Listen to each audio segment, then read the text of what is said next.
بسم اللہ الرحمن الرحیم۔ یہ وہ لوگ ہوں گے جنہیں کلمہ طیبہ کو قبول کرنے کی راہ دکھلائی گئی تھی، نیز انہیں اعلیٰ صفات اللہ تعالیٰ کی راہ کی ہدایت دی گئی تھی۔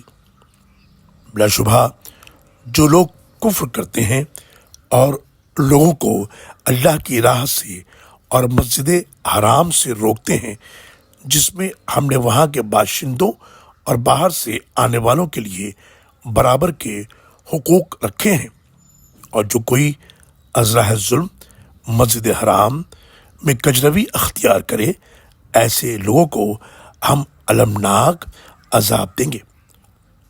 سورہ حج آیت نمبر 24 اور 25۔ اللہ اکبر اللہ